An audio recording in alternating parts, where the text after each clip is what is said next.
All right, welcome back, ladies and gentlemen. It is the Dave Knows Wrestling Podcast. That's right. And we're doing something not only a little special today because it is yet again another live episode, but I'm also doing a bit of a simulcast because not only am I here right now on YouTube Live streaming, but I'm also on MESN Radio. That's right. So if you want, you can listen to me on MESN Radio and check me out there. So simulcast going on, and the advantage of MESN Radio is you guys can not only can you guys chat with me live on the YouTube channel, and I can see your chats, but if you want, you can actually call me and we can actually hear this live on air. 609-910 0687. That is the number to call if you want to hear me and have a little chat on the Skype. So yeah, 609-910-0687. And in fact, I might even just go ahead and let you guys know that the Skype lines are available. So yeah, in case you didn't get that number one more time, it is 609-910-0687. And so, Dave Knows Wrestling Podcast, here we are live yet again, and I have several reasons why I'm actually going live today. Number one is, last week, you guys were great, great show, and it was a lot of fun talking to you guys live. You know, I had a blast. It was really cool hearing your feedback instantaneously and being able to have that conversation, and it was great. And the reason I went live last week was because last weekend was a really heavy wrestling news episode. So I actually had a podcast already planned last week, and I had to throw all that out the window because even at the last minute, news was coming up. And even as that show aired live, news was still coming up as we were speaking. So it was just nonstop news on top of news. So I just had to go live in order to keep up to date. And even then, news was still breaking as we were doing the show. Austin Aries getting released. Dixie Carter, I found out that, thanks to you guys, I found out that Dixie Carter was actually going to be on After Raw on the network. I didn't know that until we did the podcast. So that's the cool thing about going live. So last weekend was a lot of news. And this week, no shortage there. So I figured, why not go live again, do a little bit more, and try to see if we can recap a little bit of what happened last week, and on top of that, see going forward what other crazy news there was in this past week, because there was a lot of things to cover. So, starting things off with the Dave Knows Wrestling Podcast, let's talk about the show last week. Now, last week I did my predictions of the Great Balls of Fire pay-per-view, and you know what?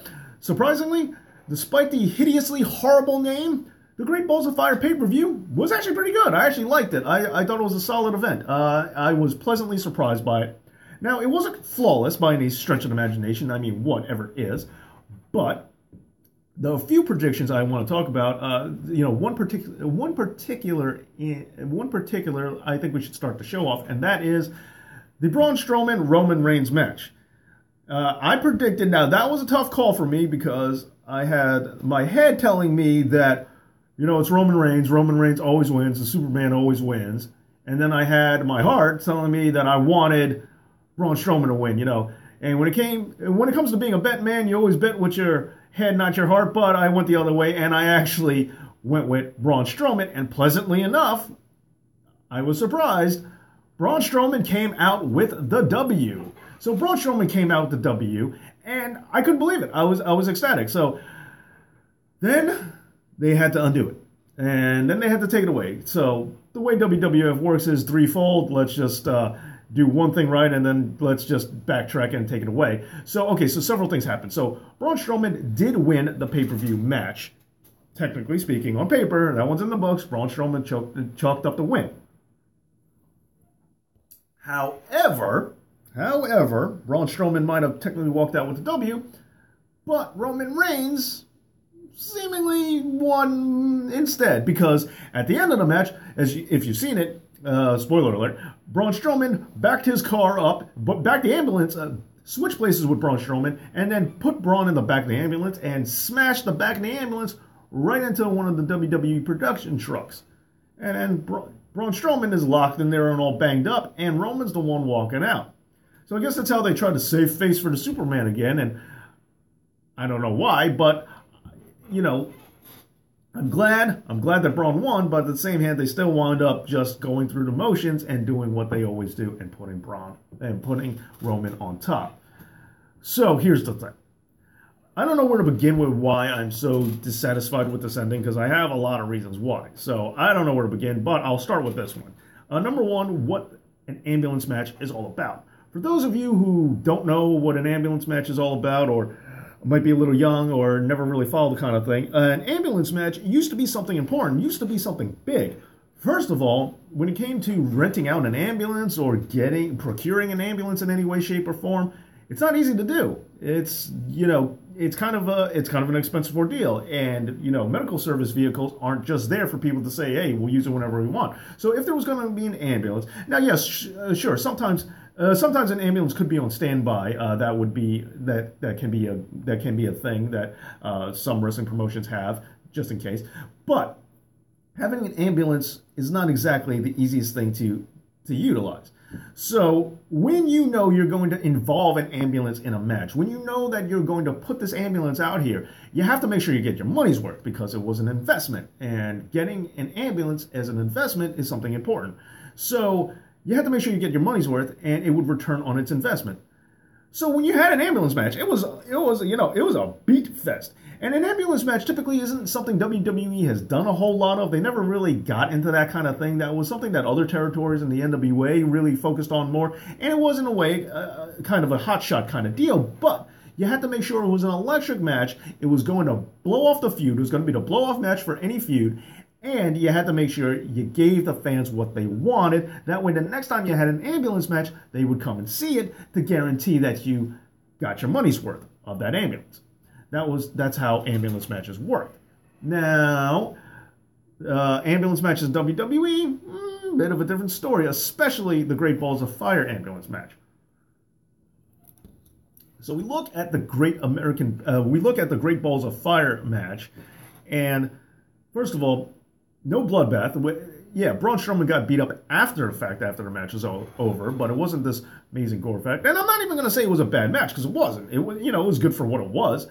But Roman Reigns if you lose an ambulance match, you are supposed to be so awfully, disfiguredly beat up and cut up and battered that you have to go to a hospital immediately. And this is just saving the process of making sure that this guy's in an ambulance. That is the idea. That is the sell. That is how you sell this match. So the fact that Roman got out instantaneously, or just about, and was able to put Braun into the ambulance to drive off with him is ridiculous. That's not what an ambulance match is all about, and it's tarnishing the idea of what an ambulance is supposed to be, and that kind of bothers me. So that's number one. I don't like the fact that, as an ambulance match goes, it wasn't a good ambulance match. The program itself, the match itself, was good for just, a regular, hardcore match between Braun and Roman. It's fine for that. But as an ambulance match, terrible. So the match itself, the content of the match, ignoring the stipulation, was fine. But including the stipulation, it's a travesty for what an ambulance match is, to clarify that.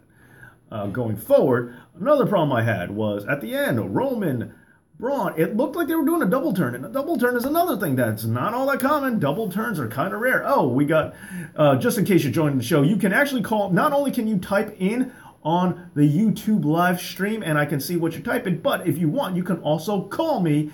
I'm doing something special because I'm also simulcasting on MESN Radio. You can call on 609-910-0687. That's 609-910-0687. And you can call and be part of the show.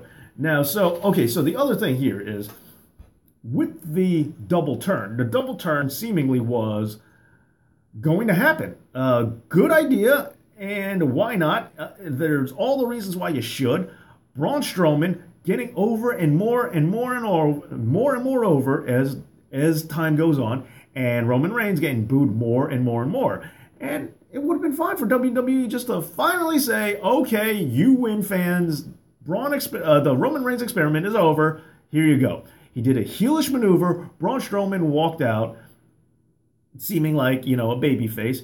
Why not? And then comes the next night on Raw, and they just completely undo it. completely undo it. Totally stupid. I just can't believe they didn't follow through with the double turn. So they had an opportunity for a double turn. Now you can't. Now double turns are rare because you can't really force these situations. They're not as easy to do as you think. And you know, while you want to say that just writing things well is normally the best way to do it, double turns usually are rare because it has to do with the perfect time and the perfect guys to do it in the perfect situation. Austin versus Brett. Right time, right guys, right situation. And then when it came to Roman Reigns and Braun Strowman, on the other hand, the right time, right situation, but they just didn't pull the trigger and they didn't double turn them like they should have. And, okay, fine. I wanted a double turn, and in the end, I'm not all that upset that Roman Reigns doesn't go heel, but it was another wasted opportunity, just like what the ambulance match is supposed to be. What the ambulance match was, they took it away. And why did they take it away? Because they just don't really know what they're doing, and they're wasting these golden opportunities they have. So I'm upset that it was a bad ambulance match for an ambulance match. I'm upset because they wasted a double turn opportunity. And the third reason why I'm not crazy about the finale of the Great Balls of Fire ambulance match between Braun Strowman and Roman Reigns, the third reason is because I thought this was a great opportunity to put Braun even further over, and they just didn't take it. I wanted Braun to, when they got the Jaws of Life and Kurt Angle was out there and they were trying to get Braun out of the back of the ambulance, I wanted Braun kicking that door open and saying, "I'm fine, leave me alone." I didn't want him bleeding. I wanted him bursting through that thing like the Hulk, you know, just running through there like the Hulk, getting out of the ambulance, being completely fine, and they didn't even do that. And, okay, fine, that's their prerogative yet again. But still, so now this is 3 blown opportunities that they had. Because if Braun came out of there completely without a scratch, sure. Is that no selling a car accident? Absolutely, it's no selling a car accident. Is that necessarily the worst thing in the world at this point? I don't think so. Because, yeah, believe it or not, it's weird. I'd rather you sell a wrestling move than selling a car accident. That's crazy talk, I know, for a lot of you. But still, I think that's kind of the way you have to pitch it. I think that's how you make these guys larger than life. I was totally ready for Braun to be perfectly fine after the ambulance match crash. So they dropped the ball on the double turn. They dropped the ball on the mega Hulk out Braun Strowman moment, and they also dropped the ball on an ambulance match. So that's 3 reasons why I'm not a big fan of that match. Now, moving on, other big news of the week that I want to touch up on, because, well, that was a big part of my reactions for pay-per-views. Big news. Also heard on the wire that, well, Enzo and Cass, a lot of backstage heat, apparently. And that couldn't come at a worst possible time. Now, some people are speculating that this is a result of both of them splitting up is because of their backstage heat. But early reports actually say that word was they were looking to split them up going back to May, and this heat that's on both of them is something that's relatively new, according to some. Whether that's true or not, that's a different story. But that seems to be the case. And if that is so, then their split has nothing to do with it. They were planning to split them up anyway, which, as I said last week, very, very against. Very against the 2 of them splitting up. And word is that Enzo also wasn't happy. However, moving forward when it comes to the split, the backstage heat, what's interesting about the heat on them is it's actually for 2 separate reasons. There's not heat on both of them together. There's actually heat on them separately.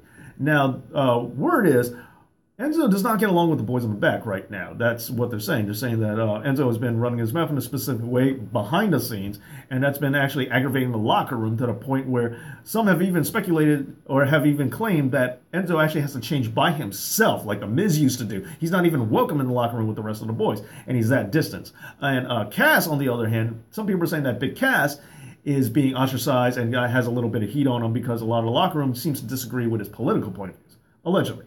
That's the story. So if that's true, it's a weird thing that both of them are having backstage heat for 2 separate reasons. But what's also damaging is the fact that this is happening at a crucial moment when they did break up. And as against the breakup as I am, I want them to do it right. And nothing spells more disaster than an act that is proven to be over. You split them up and change that act.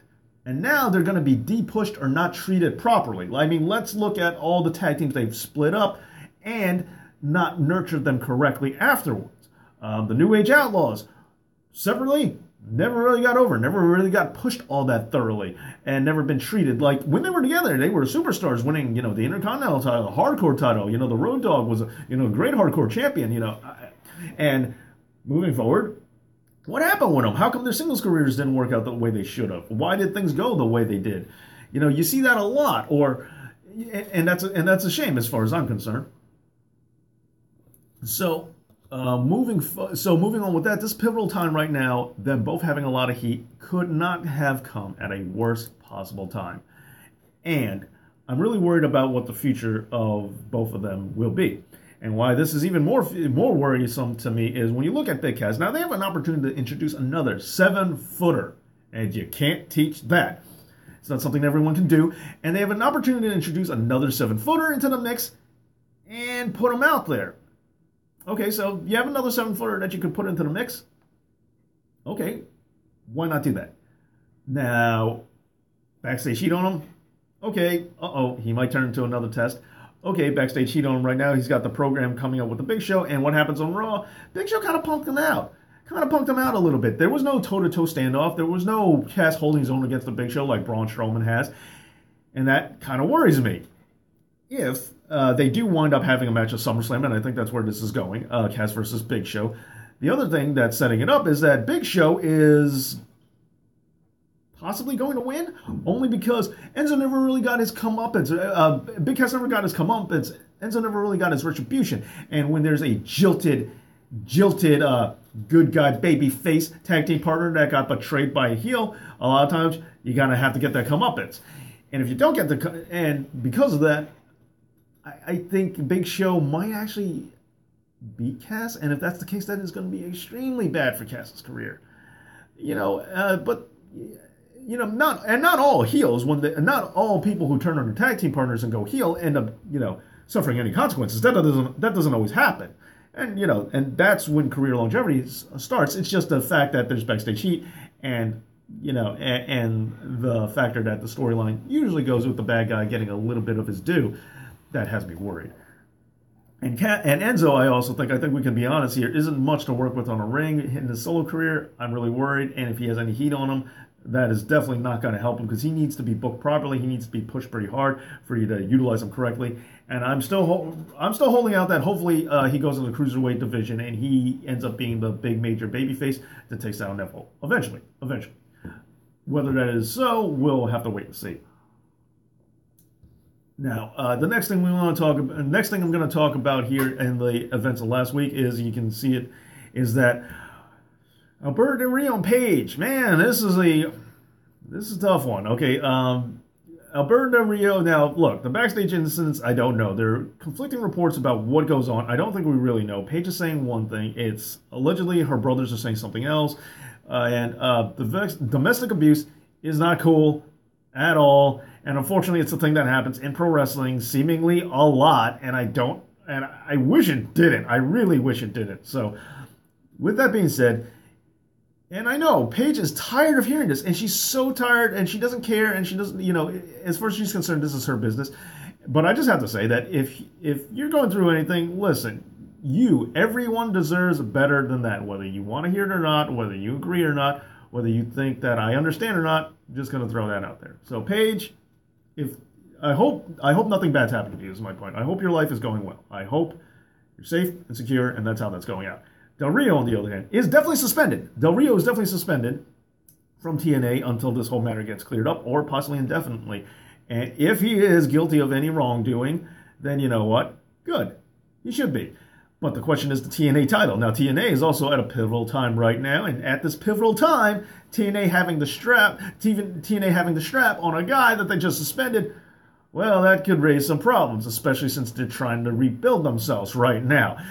And should I say GFW? I'm sorry, not TNA, GFW. GFW is at a very vulnerable spot right now, so what are they going to do? So, all those kind of things are in the flux right now, and we don't know where it's going on. And not only that, if they do end up taking the belt right off of Del Rio or El Patron, and where are they going to give it to? Are they going to give it back to Bobby Lashley? And Bobby Lashley, who has shown improvement from his early days in WWE, has shown that he is improving. However, still, who's left in TNA? The Hardys have left, and so many other people have gone.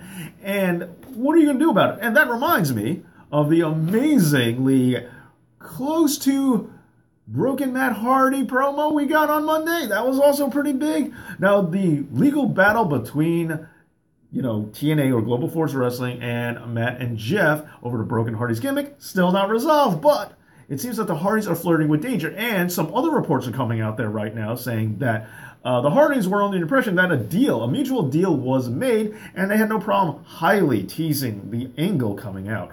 But then other reports are saying that, no, there was no such deal, and that, the TNA company is kind of upset with the Hardys for towing the line, if you will. I don't know if any of those are true. These are just things I've heard. And I think the ongoing drama is continuing on and on and on between this, but it is still fascinating. And also on TNA, on the topic of TNA, unfortunately, we have to hear that Gail Kim has actually retired. That's right, Gail Kim, great career. I think she did really well in the WWE, and she also has done great in TNA. Tremendous talent, amazing female wrestler, married to Chef Robert Irvine. Or she got married to Chef Robert Irvine. I don't know if they're still married, but they were married at least sometime. Hopefully they still are now. But weird fact. But Gail Kim, great career, and unfortunately, had to pack it in. Time to call it quits. So Gail Kim, great career, and thank you. Thank you chant of one right here. So Gail Kim has retired. And speaking of Gail Kim or female wrestlers or great female wrestlers, real quick, the other thing about Gail Kim is I do feel that Gail Kim is one of those wrestlers who was unfortunately in the wrong time period. If she had joined wrestling just a little bit later, so she could be a part of this women's revolution that's going on right now, that would have made a world of difference. That would have been so amazing if she could have fit right in. But unfortunately, she just missed a boat. Every once in a while you get a wrestler or a person, like the Sin City saying goes, they just had the lousy luck of being born in the wrong time period. And, I feel that Gail Kim is it does fall into that category. So also moving on when it comes to the idea of women's wrestling, another topic I want to talk about is when it comes to women's wrestling. Mae Young Classic, the finals are going to go live. Now, I've been avoiding any spoilers that I can. I've been trying to, make sure that I don't hear anything and don't know anything about it because I want to be surprised when that happens. But when it comes to the Mae Young Classic, we're getting a women's revolution right there. Big female tournament, and my only hope for this tournament is that it doesn't go in the same route that the Cruiserweight tournament did. I love the Cruiserweight tournament. I thought it was absolutely fantastic. Oh, and also the UK tournament, great as well. But the only problem, they have different problems. The Cruiserweight Classic, as amazing as it was, and it was great and it did everything it was supposed to do. When they made the Cruiserweight division, they kind of dropped the ball because they failed to see what made the Cruiserweight division special. They failed to see what made the Cruiserweight Classic special. Is that was focused highly on wrestling, less promos and storylines, and they really knew how to drive that home. And they also lost out on some big stars like Zack Sabre Jr. and Kota Ibushi. But in that same tournament, TJ Perkins really impressed me. I really liked TJ Perkins throughout that tournament. He wasn't a guy I was initially going to root for. And I know he had his time in TNA. But then when he came about, in there, he really got me. Oh, 12-year-old Smark says you should have more watchers. I agree. Well, 12-year-old Smark, I'm also simulcasting on MESN, so if you want, just letting you know, the number is 609-910-0687. 609-910-0687. Just throwing that out there. Okay, so simulcast so you can call on the show and also text. But thank you for the sentiment. I agree. Last week I did pretty good. And this week, I don't know, maybe it's a busier weekend season. Oh, well, it's summer season. I probably should have picked winter when everyone's stuck at home. But thank you for the support, 12-year-old Smart. And you have always been a really cool subscriber by me. I've always liked your stuff. I always liked your comments, and thank you. So thank you again for the kind words. Okay, so, and once again, now I can say it live on air that I think you have I think your name's really funny. I think that's a really cool name on YouTube username. All right, so Gail Kim retired, Cruiserweight class, so the women's tournament. So the women's tournament, unfortunately, is worrying me a little bit because with the Cruiserweight tournament and the UK tournament, we haven't seen as much results as we should have. So the Cruiserweight tournament was really special. TJP, I really started liking Perkins throughout the tournament. And even though he wasn't one of the biggest names in that tournament. He wound up earning stripes, and I was glad that he won it. And then when we entered the main roster, they completely ruined him because he's not the best at cutting promos, and they forgot to see what got him over. They forgot that wrestling was the focus. So the women's revolution going forward has similar problems because they've kind of backed off. And WWE's president has shown me that they're not really great at handling women either. WWE notoriously not great at handling cruiserweights, also not great at handling this women's revolution or, women wrestlers in general. When we see the women's division right now, the first ever Money in the Bank women's match, they dropped the ball on that, as we all know. Whether that was by accident or design, who knows? But either way, I think it's safe to say that that was not exactly the intended outcome they were hoping for. And then they rebounded and did the match again, and still wound up having the same issue. Then going back a little bit further than that, the first ever women's headline pay-per-view, Charlotte and Sasha Banks. They didn't promote it correctly. It wasn't it wasn't even one of the big pay-per-views. And as the story goes, they had some crazy spots for it. Charlotte and Sasha had some crazy spots for it that they wanted to do, but were told at the last minute they weren't allowed to. It could have been a great highlight if they went with the spots that I was told. I was told that Charlotte, the rumor was that Charlotte was planning a moonsault off of the top of the cell. And if that was the case, not only would it have been historic for having the first main event women's match to highlight a pay-per-view, but if it ended with that, man, we would have had a great showing. Man, that would have put women's wrestling on the map, and that would have reinvigorated the cause. Oh, and by the way, going back to the Great Balls of Fire pay-per-view, the Alexa Bliss double-jointed arm sell, man, that was amazing. Why didn't it finish the match? Yet again, another blown opportunity. Why didn't that finish the match? It was great. They saved it, that she's been double-jointed. They could have used that at any point during her career. They waited for this moment, and instead of capitalizing on it, they just kind of let it go to waste and just let it happen in the beginning of the match instead of saving that for the end. One of the guys that has helped out, another friend of the show, he has kids, he actually told me, he believed it so much he actually covered his daughter's eyes because he actually thought this was real and she shouldn't be watching it, kind of thing. So that's how hard that was. That was how good that was sold. Okay, but the women's revolution. So talking about the tournament, my worries about the tournament are, what they've been doing in the past with the women's division so far, and also what they've done with the cruiserweight division so far, and of course the UK tournament. Great tournament it is. Where's the show? Where's more of it? Where is more of the UK tournament? They've been hinting at it, and you've been getting, tidbits of it, but nothing's really been going on with this UK. Why don't we have a UK wrestling show? Why don't we have some place where we can see more of these UK wrestlers that we've come to like from the tournament? Where's the follow-up to it? They've been dropping the ball on that. So far, 2 tournaments and the women's revolution, they've been dropping the ball on, and I want to know why. Okay, wait, one right here. This is like, who's Pete Dunne? So here's what it says. You know what? I wouldn't be surprised. If he really doesn't know who Pete Dunne is. Like, I know Vince isn't that familiar with NXT, so I wouldn't be surprised if Pete Dunne is also a bit of a stranger to him at this point. That's actually not a bad observation or a bad guess. Okay, so all right, so a lot of reasons why I'm worried about the women's tour, the Mae Young Classic coming up. It's gonna, and if history is going to repeat itself, I do think it's going to be just like the other tournaments. They're going to be great, but it's the follow-up. It's the remainder. It's what comes after that's going to worry me. That I'm not 100% convinced on. And so those are my thoughts. But what are yours for sure? I would like to know. Okay, so that's the show. I'm glad for the audience I do thank you for being here. Thank you for being on the show. But I think I'm going to start wrapping up. So in case you haven't caught, in the beginning of the show, I was talking about the Great Balls of Fire ambulance match that I was disappointed in as an ambulance match, as a double turn, as a chance to get Braun over. I also talked about Gail Kim's retirement, Alberto Del Rio and the TNA belt since he is now suspended, catching up in the weekend review, and I just finished talking about the Mae Young Classic tournament and my hopes for the future, and also my concerns for the future of the women's division.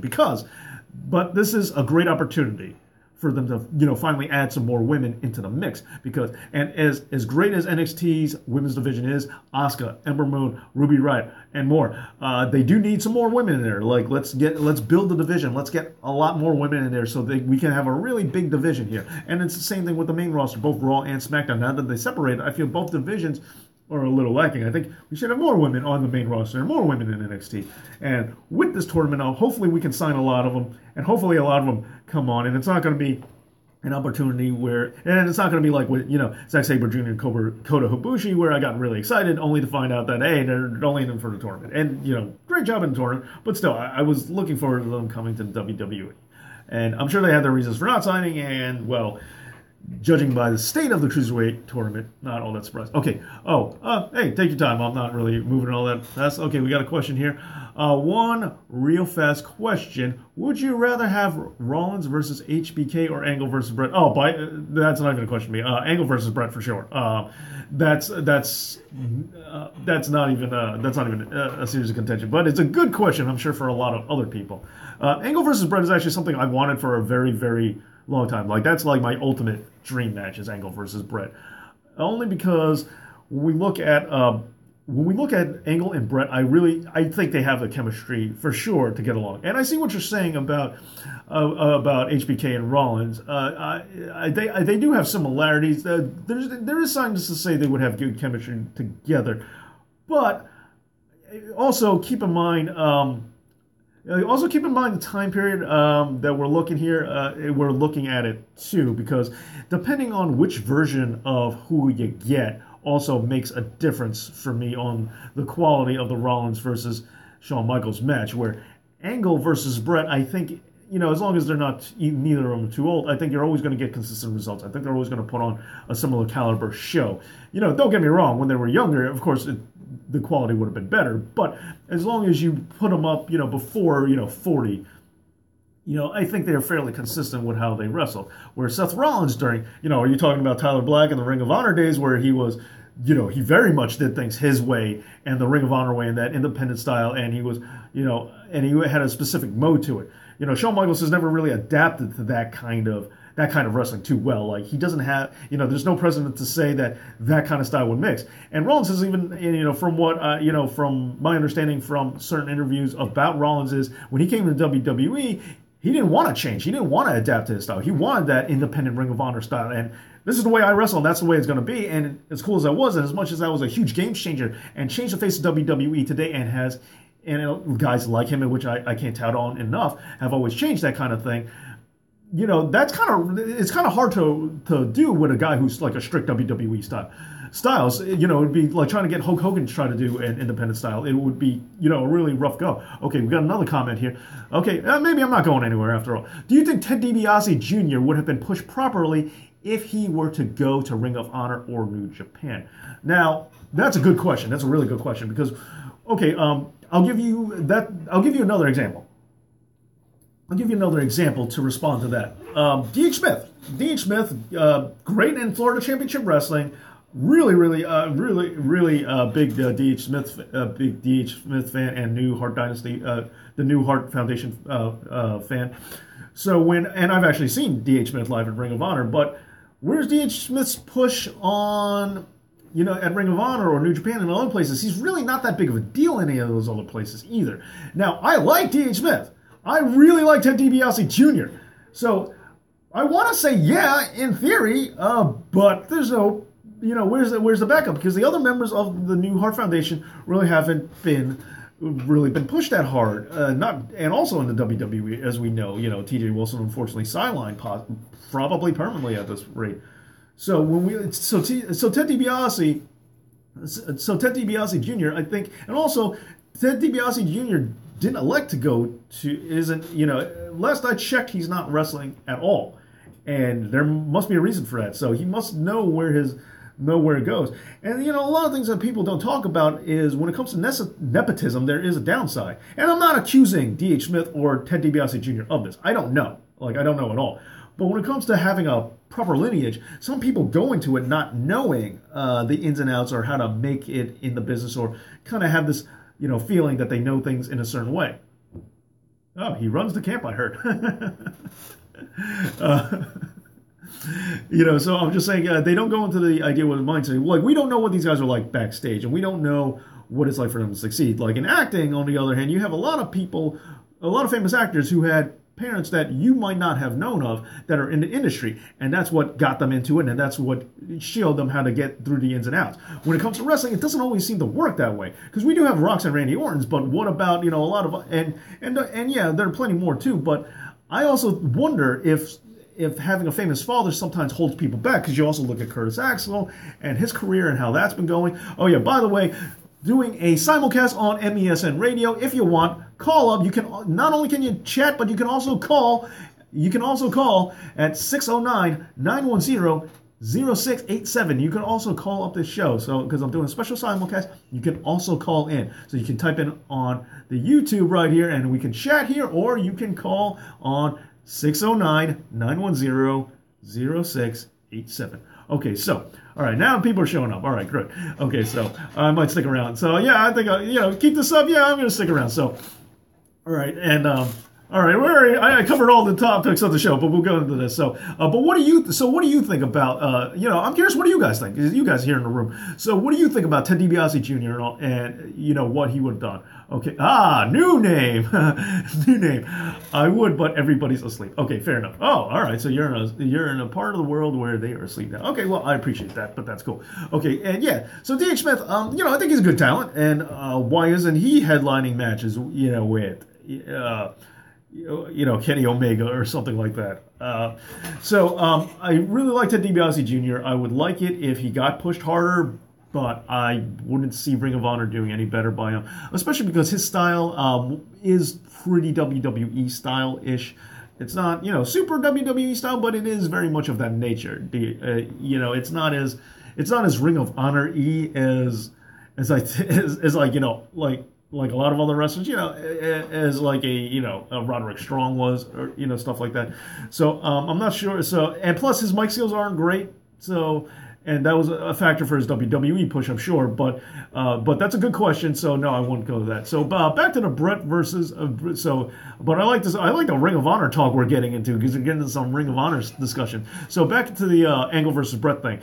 So I think Angle versus Brett not only is it one of my biggest dream matches of all time, if not the big, it actually is my biggest dream match of all time. But on top of that, although I gotta admit, Mr. Perfect and Kurt Angle, that's a tough one too. But Rollins and Shawn Michaels, because Shawn Michaels is, purely a WWE guy, he has very much that WWE style, and Rollins has fluctuated very much in his career.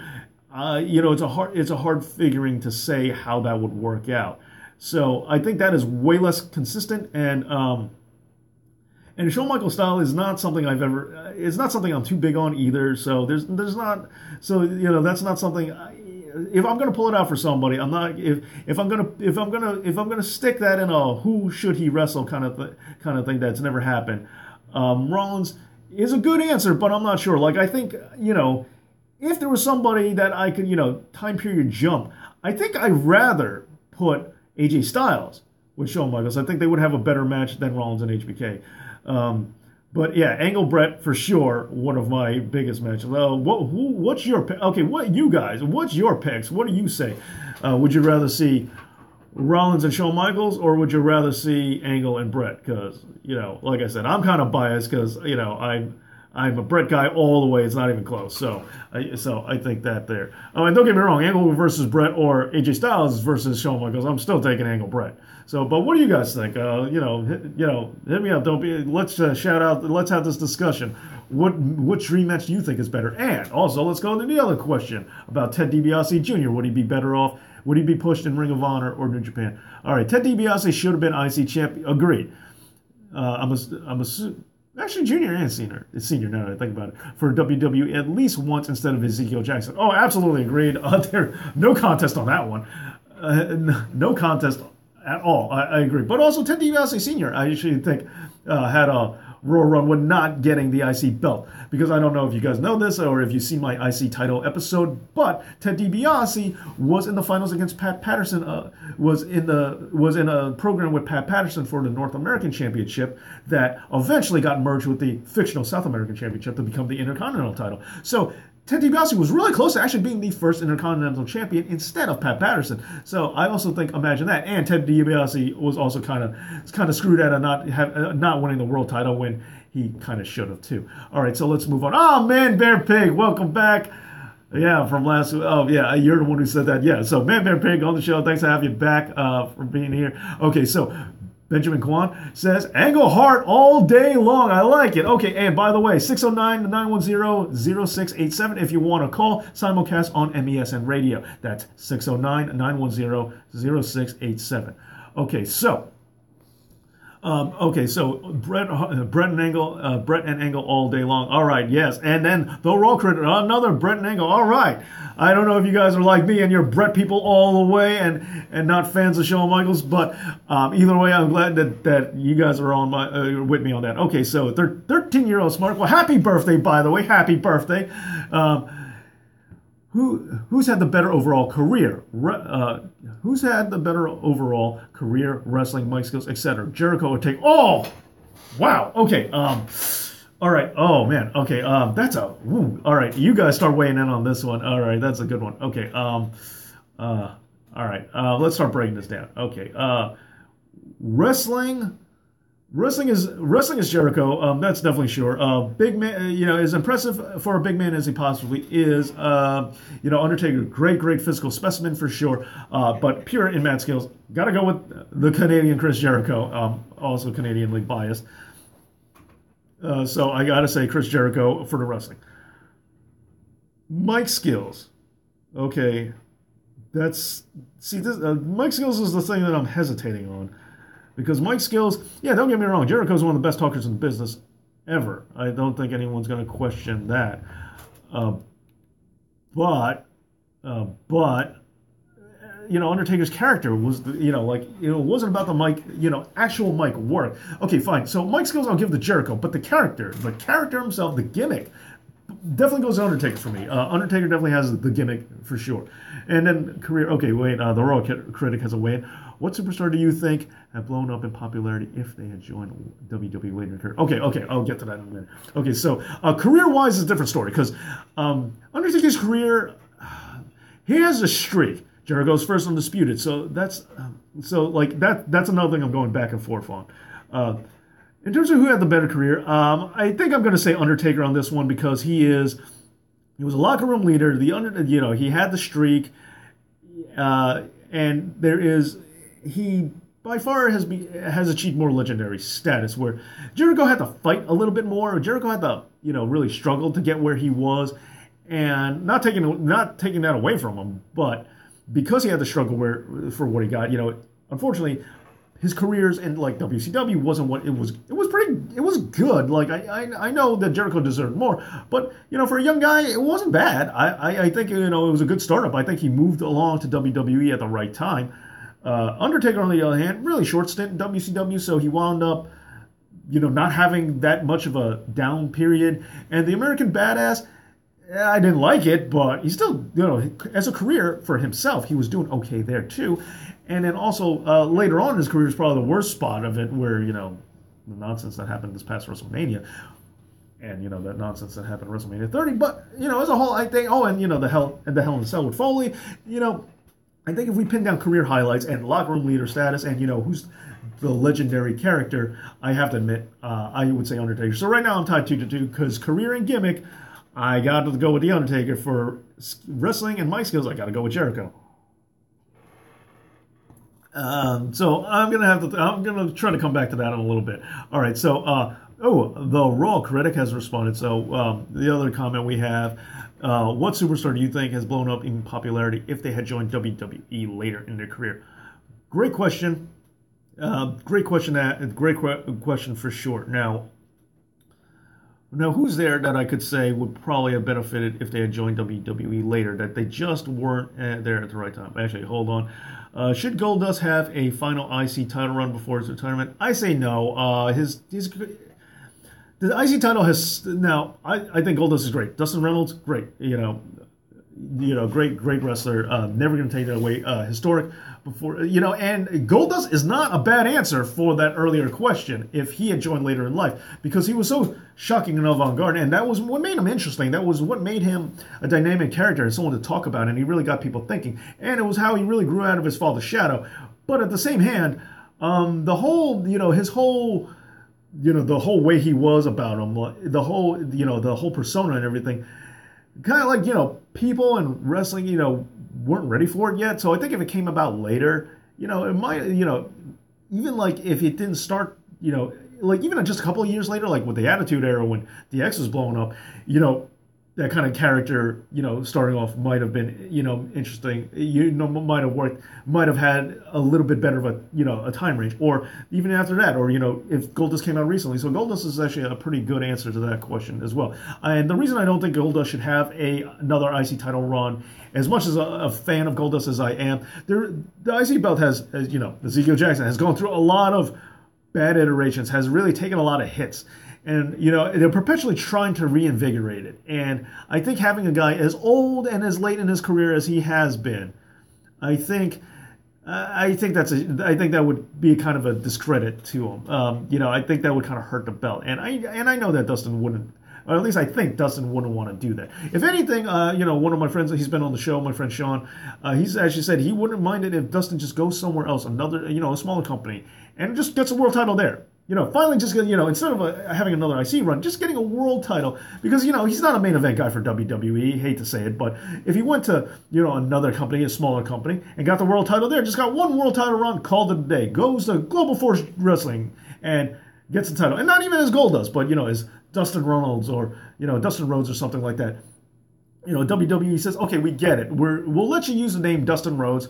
Go to TNA, go to Global Force Wrestling, and use the name Rhodes because we get it. You just want one more run. You want to pull a Christian, you want to do the Christian thing, get your world title run, and then fine. So here you go. We'll let you go. Have one more year where you get that title. I'd rather see that, and I gotta agree with Sean. I'd rather see that. My friend Sean on that. Okay, Man Bear Pig. I think Goldust should have at least one more world title run. Okay, well, okay. Or at least some matches for a world title before he retires. Okay, we're on a similar page. Okay, yeah, so there you go. All right, wow, I probably should have read that earlier. Okay, 13 Smart weighs in with, we all know the Ball we all know the Ball family killed the IC title.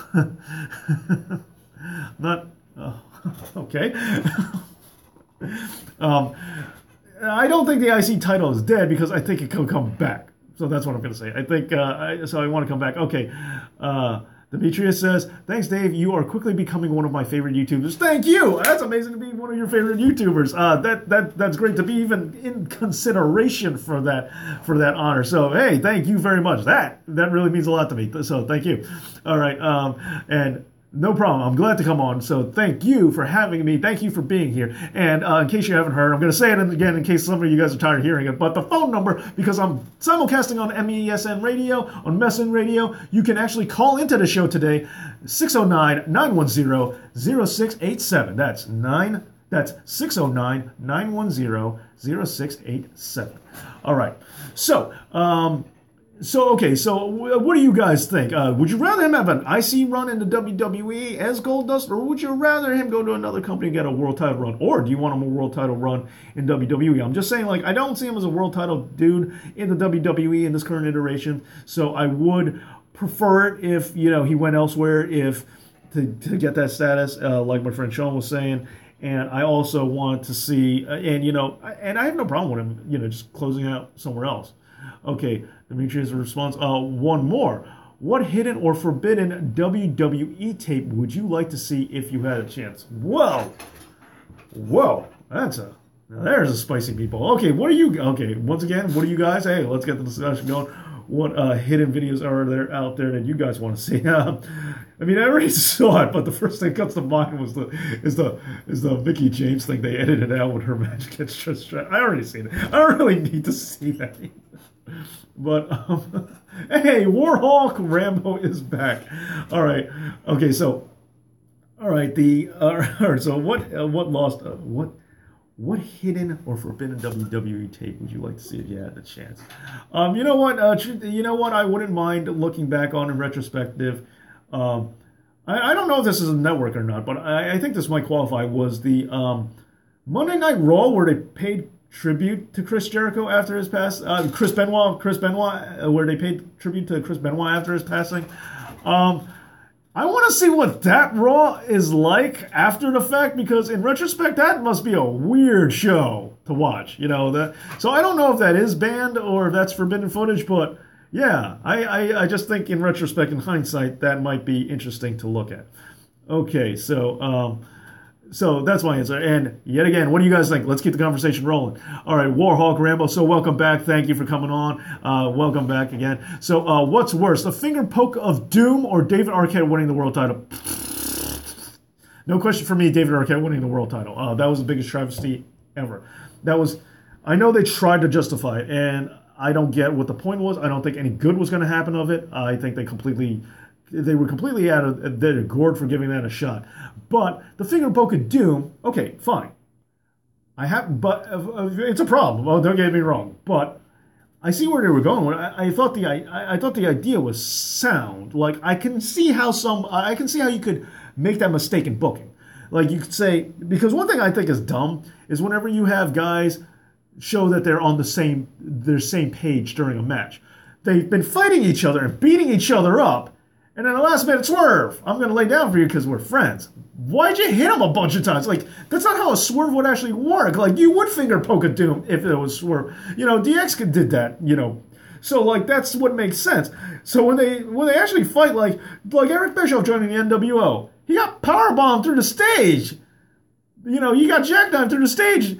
But he was part of the NWO the whole time. Well, why'd you do that then? That doesn't make any sense. The finger poke of Doom makes more sense to me. So I can see the logic. And it was a swerve of rejoining the NWO and nobody saw it coming. So I can also get why this is a thing.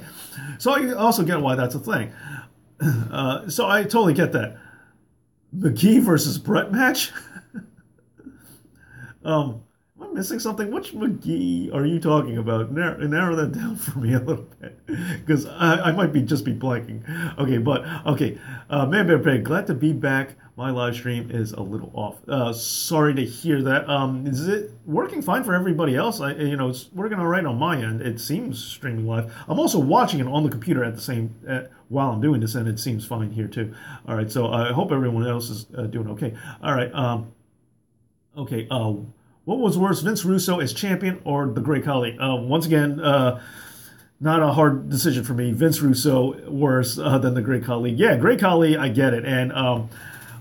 One of another coworker of mine at a different unrelated job actually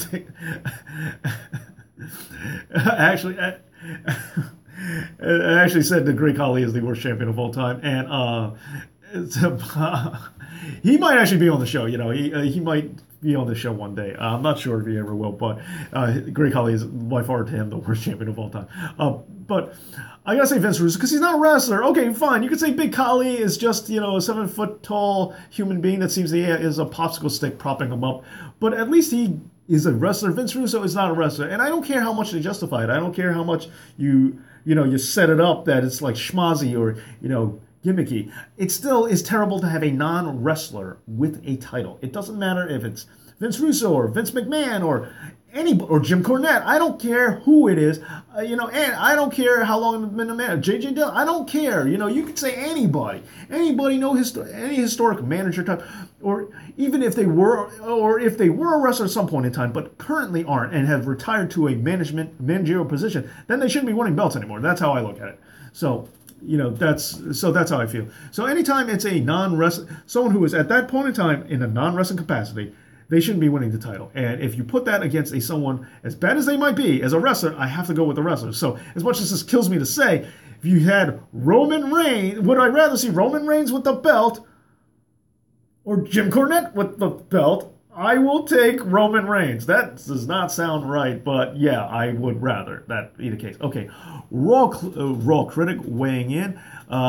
He should go to another company. I think he doesn't fit in WWE anymore. I assume you're talking about Goldust, and yeah, and so okay, so it seems like you agree with me because that's what I was saying too.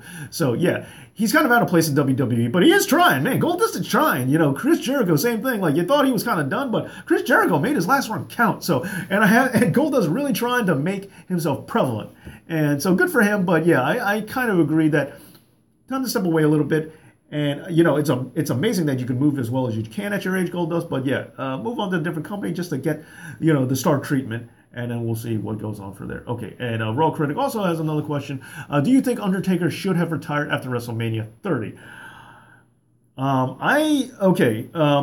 The Shane match, I gotta admit, was great. And I was there live, so seeing seeing The Undertaker live at WrestleMania was big. Don't get me wrong, I wish the streak was still intact. But that was great. Should he have retired? So, for selfish reasons, I'm going to say because I want my Undertaker moment at WrestleMania, see him live. That was my only opportunity. That was the only time I ever saw Undertaker live at WrestleMania. You know, selfishly, I would want to hold. I want his career to maintain. And at the same hand, though, I always wanted to see him versus Bray Wyatt, and you know, and I'm still not 100% ready to let go of the Undertaker because I want to see him go against Kevin Owens, and I never got that. And as much as it's not a dream match for me, I know a lot of fans wanted to see Undertaker versus Sting, and I know that's like totally, seemingly a lost cause at this point. But I still hold out some semblance of hope for some reason that could happen, and you know, I would really like it if it did. But I am one of those people who really thinks that the streak never should have ended. WrestleMania 30 just hurt. So there was a lot of there have been good things afterwards. So in retrospect, if you asked me at that moment, though, I probably would have said just, you know, after that awfulness at WrestleMania 30, I probably would have said, you know, forget it, just never see the Undertaker again. That's it. I'm mad. Oh, and you know, I also got to see him at SummerSlam, which was also cool after that. But I would have said, never again. I'm done. You've ruined it, because I was really butthurt after that. Like I was hurting bad. Like.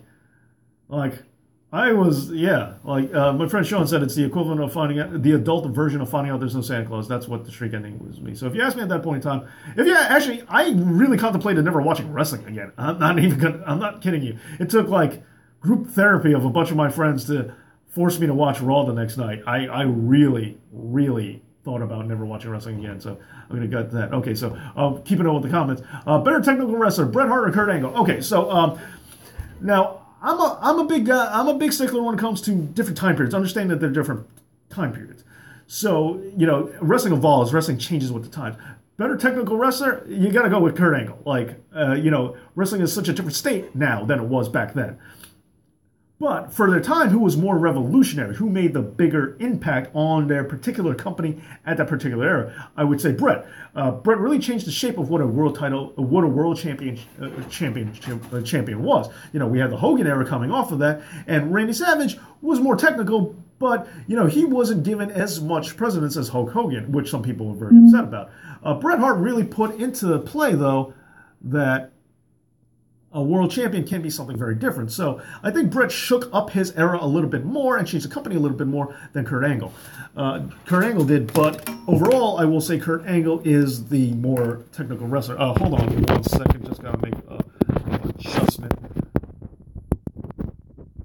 I know this is horrible to do live, but hey. Okay, reconnect. Okay, good. All right, sorry about that. Sorry about the delay. We're having a little bit of a problem. Okay, so that would be my answer.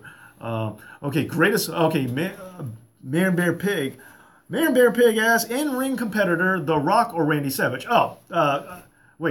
Greatest mic worker ever in-ring, in parentheses, in-ring competitor, Rock or Randy Savage? Okay, Randy Savage, definitely a better in-ring worker. I don't think that's a question. Randy Savage had more versatility. He had more diversity with his moves. He was able to fly a little bit. He was also pretty good on the mat. And he did a lot of physical things like I don't think he gets a lot of credit for, like like the Royal Rumble when the final two was Yokozuna versus and the Macho Man. It ends with Macho Man going for a pinfall instinctively and Yokozuna pushing him off the pinning position over the top rope. Now, if you look at that, yeah, Yoko gives him a bit of a boost, and yeah, it's very obvious, telegraphed what they were doing. But Randy's agility and dexterity was able to get himself over the top rope for the finale of the match, which was a really good ending. And it's like little things like that Macho Man was really, really good at that I think go overlooked. And also, and I like Hulk Hogan a lot, but Macho Man is one of the few guys out there who was able to get a pretty solid match. Wrestling content wise, from a technical standpoint, was able to bring a lot more out of Hogan, and not a lot of people were able to get Hogan to wrestle on a higher level in terms of technical ability. And so Macho Man was one of them. So I would say technical ability, Macho Man. On the mic, Randy Savage is really good, and I really like his mic work a lot. He was even good on the mic in Spider-Man. As an actor too. But you gotta go with I go with The Rock just because his mic skills. It's difficult to say, but his mic skills put out along with Austin, got T-shirts over, started changing the industry, the catchphrases, and some people don't like that, and I gotta admit it's a bit of a hindrance. And one thing I liked about Macho Man's story, Mike work, as well as Austin's and a lot of other people, is they told a story. They had an agenda. It wasn't just catchphrase as a catchphrase, pause, speak, deliver line, and it didn't have that that thing, but. In the end of the day, Rock is just too funny. Like he just made me laugh too much. He achieved, he was definitely going out for a specific goal, and I think he achieved it better. So I would say The Rock on the mic, Randy Savage in the ring. All right, Demetrius. Concerning Khali and Russo, do you think any of them will eventually join the Hall of Fame? Khali, I think probably will, but way down the line. I don't think he'll be a headliner, but I think they'll utilize him in the same way a lot of, like a Haystacks Calhoun or, a lot of, those, physical wonders wrestlers get put into the Hall of Fame. I think he'll be eventually join that class where he'll just talk about, and I think he'll be more of a person by then, so they'll be able to talk about what he was really like, how his physicality impacted his life and his health. And when time enough has been removed where we don't have to start talking about him as this fearsome monster, and we can actually just talk about him as a person, I think that's when he'll get in the Hall of Fame. Russo, on the other hand, that's a tough one. I mean, you never say never when it comes to WWE. Well, where's China? China hasn't been in, and I always thought they were going to put China in right after she passed away, just because they're spiteful like that, but they still haven't done it. I thought it would be eerily done with, where Triple H inducts her too, and that just didn't happen. So, surprisingly, I think there is a chance that Russo, I would say that when Russo dies, they'll put him in, but maybe not even then. So, never say never, but I actually think they won't. I'm not 100% convinced they won't, but I don't think they will. But you never know. And they have mended fences with a lot of guys that I thought they would never mend fences with. So, you never know. It's not a hard no, but I don't think he will join the Hall of Fame. City Midget, welcome back, City Midget. Title belts don't carry the weight they used to. Way too many belts and title changes. Yes and no. Yeah, I agree that belts don't mean what they used to, and I've really analyzed, and I agree with that as a whole, but there are a couple of things I've done, because I've done a lot of analyzing of what make of things. Like the first WWF title, when it first was into creation, it changed hands after a month. Yeah, granted, it stayed on Bruno Sammartino for years, but still, when you look back in history, there were periods of times where belts changed a lot. And in recent memory, like CM Punk held on to the belt for a good long time. Seth Rollins held on to the belt for a good long time. So, titles changing hands is something that, wrestling has kind of always done. It's not, doing it too much will damage a belt. I will not deny that. But at the same hand, it's been something that has had its period. So I'm not 100% sure that that's the reason why. Too many titles, I agree. That's a problem, for sure. I don't know if they have too many belts right now. Like, before the brand split, having the world title, having the U.S., and having the Intercontinental, I thought was all right. And the tag teams, I thought that was okay. I thought that was an all right amount. I hear you, it's a little too much. But, what do you guys think? Was that too many? Should it just be two? And the other thing, when WWF, after they got rid of the hardcore and European title, when they kept it down to just the world and the IC belt, they had that for a brief period of time. It still didn't seem to improve the status of either belt. So, or maybe it's one of those things you can't go back to. I don't know. What do you guys think? All right, 13 Smart. Me and my friend Mark are going to stop watching wrestling as a whole, or this stream. Well, what makes you happy. If you are 13, I gotta admit, man, that makes me sad that you kind of got cynical about wrestling this early. Okay, City Midget. Ending the streak was probably the dumbest thing they could have done with Taker. Brock didn't need to push, nor did he use it. Absolutely agreed. If they had to do it, there's plenty of things. And I'm not a Roman Reigns fan, but they could have given it to Roman Reigns. Like, they could have let Roman Reigns just beat him clean at WrestleMania 31. Or let Seth Rollins beat him clean at WrestleMania 31. But they didn't use it. Agreed. Brock didn't need it, and they didn't even use it well. Ending the streak, dumbest thing they could have done with the Taker. I agree, because Undertaker is probably the greatest gimmick of all time. It's a nice way to celebrate that by giving him some accolade, some weird accolade that you never even thought of as an accolade until it became an accolade to honor his career and let him retire with the streak intact. And in addition, WrestleMania used to be a time period where you were happy, where it was like, okay, I got the things I want and I'm happy now because it's WrestleMania. But that ship has sailed. All right, so moving on, 13-year-old Smart, Randy brought Warrior to a great match, which was an amazing accomplishment. Yes. That's okay. I remember me and Albert were talking about this. Yeah, don't get me wrong. Randy did as best as Randy could do. But was WrestleMania 7 a great match? Now, I'm not going to lie. A big part of me was upset at the kick out after 7 elbows. Like, what was that about? That really, really aggravated me because I really hate it when people kick out of finishers. So it's like, that was just unbelievable. Like, that really hurt. That really hurt. That's a big part of it. But yeah, no criticism goes to Randy Savage on that. But was that match actually good? Was that match great? That's a good question. We've been debating that. But yeah, what do you guys think? Okay, Man Bear Pig, do you think Randy Orton could have a memorable match, 5 or 6 stars? Now that 6 stars is this thing. if he was such a half-ass. Do I think he's capable of it? Yeah, because I view him a lot like Okada, and I think their style is pretty similar, and that's my personal opinion, which that's for somebody else out there. But that's my personal opinion. I think they're very similar. And Okada, and now, truth be told, I don't think the Okada. A lot of people saying the Okada, Omega match wasn't as good as people say it was. It wasn't 6-star worthy, and I agree. It wasn't very good. It was very good. It's not the greatest match I've ever seen, though.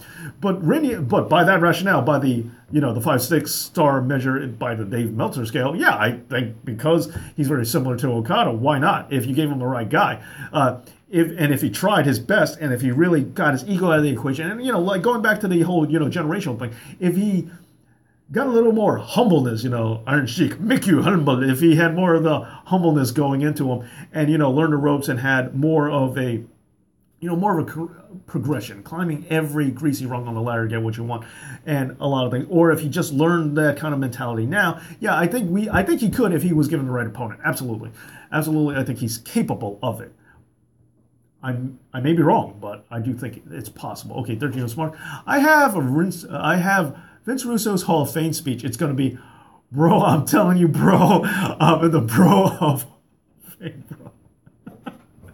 Hysterical comment. All right, let me try to catch up with the chat, but very good. What if Marty Jannetty turned heel against Shawn Michaels? Now that's a good question, because now, I mean, the thing is, both of them were backstage party boys that caused a lot of problems, and both of them had their fair share of locker room beef. So, the thing is, Shawn Michaels is better on mic than Jannetty. He's more charismatic. Jannetty, on the other hand, is the better wrestler. Now, on paper, that's the way it's supposed to go. The better technical wrestler should go face, and the better mic worker is supposed to go heel, only because the better mic worker is able to use their charisma to salvage the fact that they're being hated right now. If you got a great technical genius, but they can't really talk all that well, making them heel, it's going to be hard for them to survive through that, to still be hated, but still not being forgotten. That's kind of rough to do, with wrestling alone, as sad as that might be.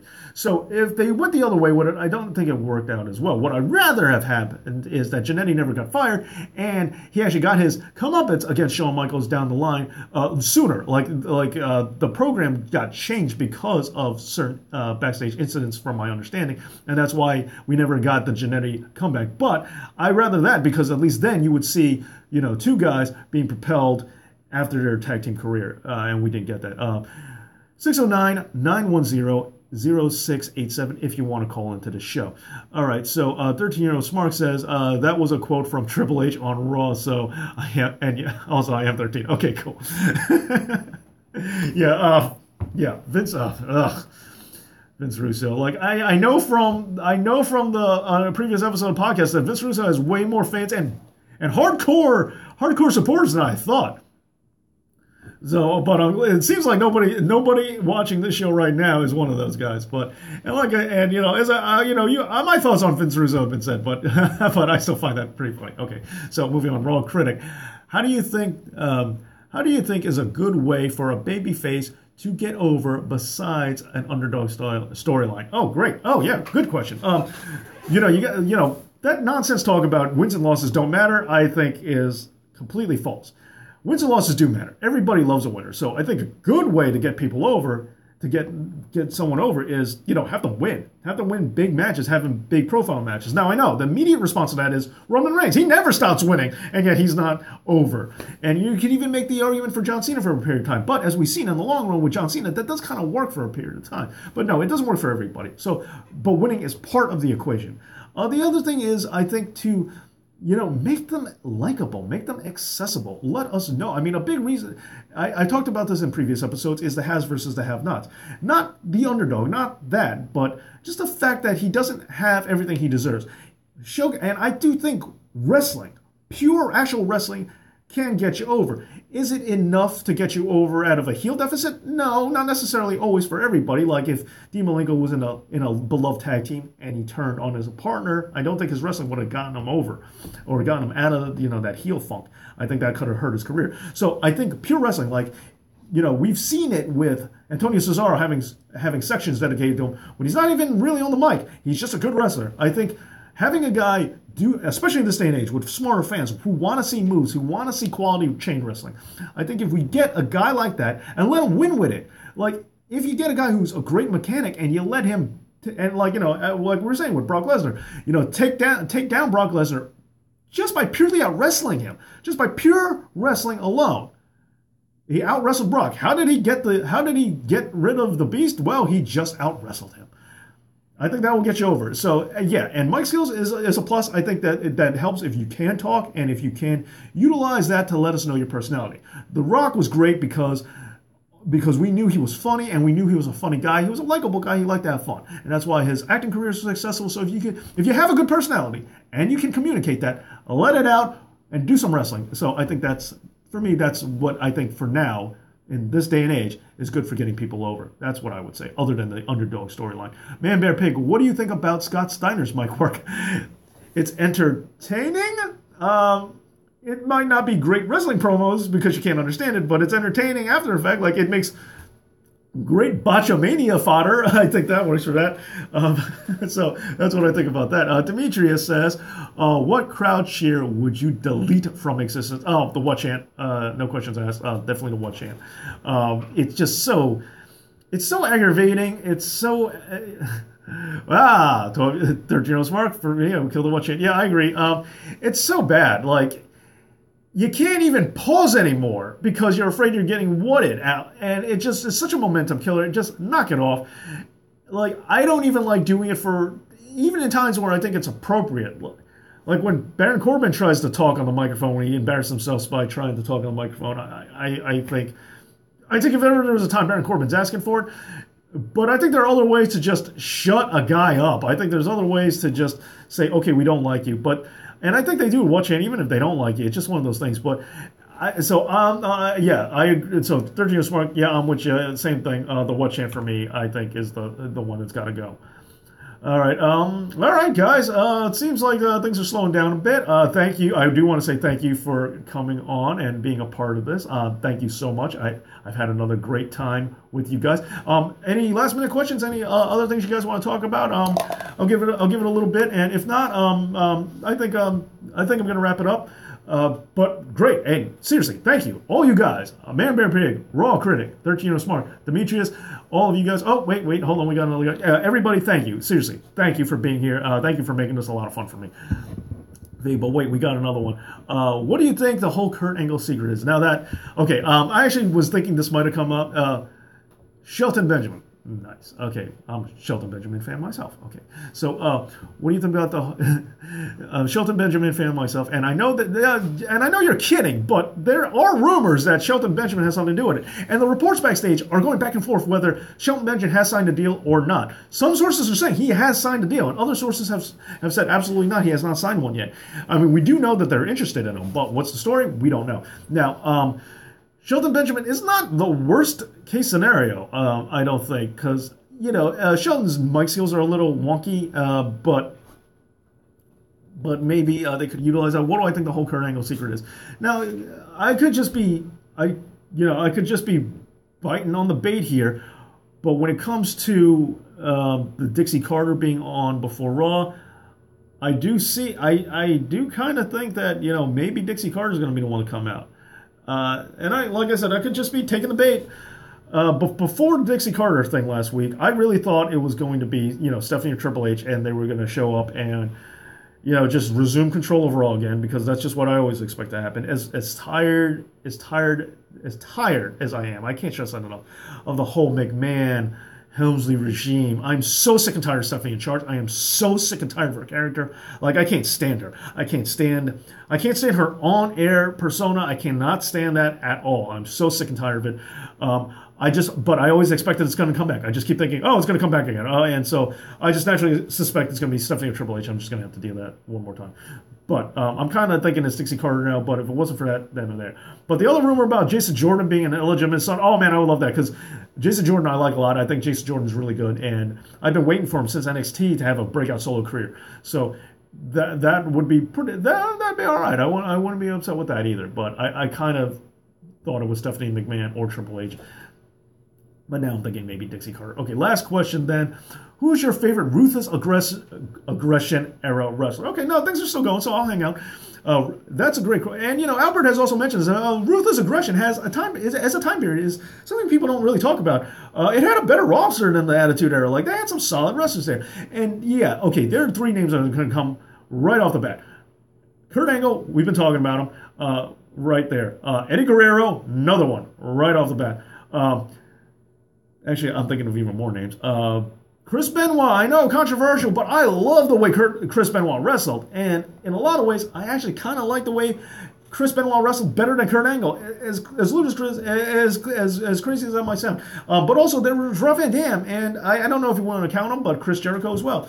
I'm going to say Kurt Angle, but believe me, everyone I mentioned is close, especially Benoit and Eddie. But I am going to say Kurt Angle. Okay, what do you...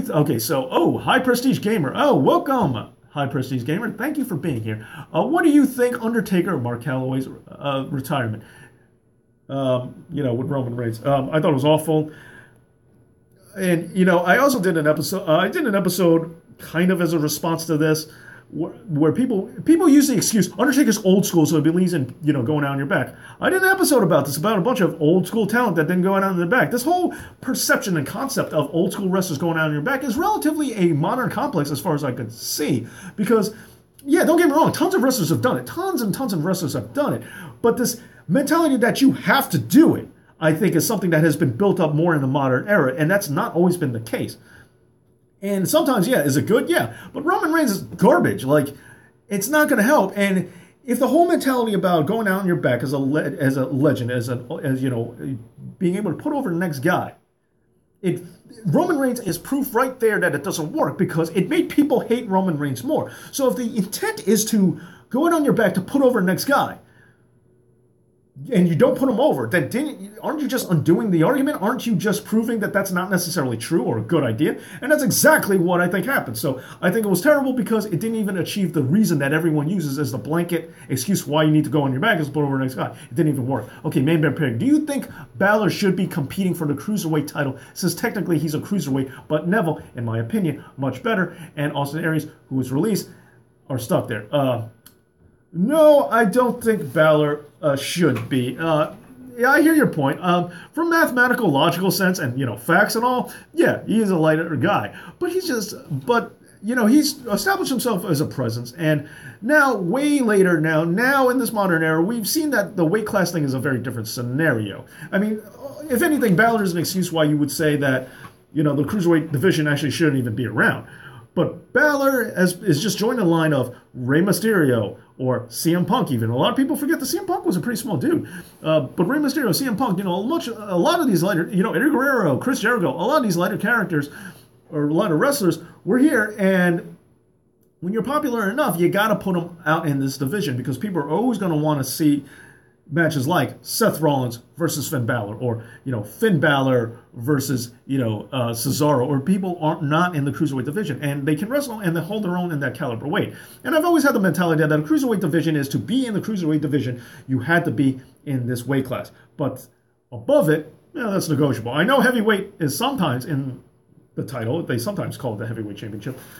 But that's my thing, is that it's kind of the way, and it's wrestling, so rules are footloose and fancy free. But yeah, that's my thought. But what do you guys think? Man Bear Pig, and did you see Dixie Carter in the this kind of chat's moving. In the network special on Kurt Angle? Actually, no, I didn't watch it, so I don't know what specifically she said. But I do know that allegedly she's been tweeting or teasing that she might be appearing on Raw at some point in time. So, no, I didn't see it. Was it any good? What do you guys know? Okay, High Prestige Gamer, big question. Do you think Taker is gone for good? Yes, I do. Well, at least to a wrestling capacity. Maybe he'll show up as like a presence or something like that. However, like a fish, I drank every Undertaker Kool-Aid rumor there is because they said, rumor has it he's going to show up during the Braun and Roman match to get revenge against Roman. I'm like, okay, Undertaker's coming back. And instantaneously, I thought it was going to happen. Because, I'm just a sucker like that. And yeah, like I said, Undertaker has a lot of unfinished business as far as I'm concerned. Kevin Owens being one of them. And Braun Strowman, too. Also one of them. So I would like him to come back, but I do think he's going for good. Don't get me wrong. It doesn't take a lot to get me to change my mind and say, Undertaker's coming back, and think he's coming back. But at this moment, yeah, I think he's going for good. Warhawk Rambo, who is worse, Roman Reigns or the Great Khali? Wow, way to hurt. This is going to hurt. Okay. Yeah, Great Khali, later, especially in his career, I think when Khali was younger and moved a little bit better, I think... No. Okay, look. Okay, Great Khali is a worse wrestler than Roman Reigns. I hate to say it, but Roman Reigns was pushed down my throat so much more that I can't stand him.